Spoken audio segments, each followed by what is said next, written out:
বছর ধরে তপস্যা করতে হয়। তিনি স্বয়ং পাতালে পথভ্রষ্ট হয়েছেন মহাদেব, নাকি কৈলাস থেকে পতিত হয়েছেন? মৃত্যু, কাল আর শিব সর্বত্র গমন করতে পারে। পথ ভ্রষ্ট হয়নি, পথ দেখাতে এসেছি যাতে তুমি মৃত্যুর কোলে না ঢুলে পড়ো। মনে হচ্ছে কৈলাসের শীতলতায় আপনার বুদ্ধি জমাট বেঁধে গেছে মহাদেব। ভুলে গেলেন যে আপনি আমাদের হত্যা করতে পারবেন না, কিন্তু যদি আমরা চাই।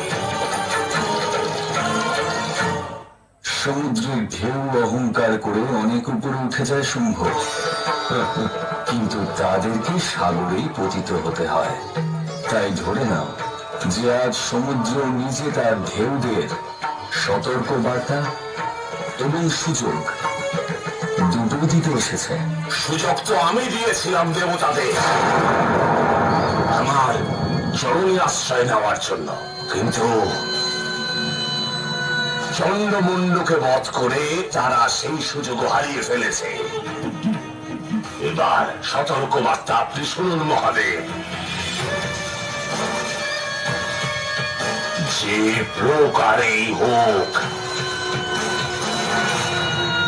কৈলাসের গৃহ স্বামিনী এই ত্রিলোকপতিনী হবে, আর এটাই হবে দেবতা এবং আপনার দম্ভের বিনাশ।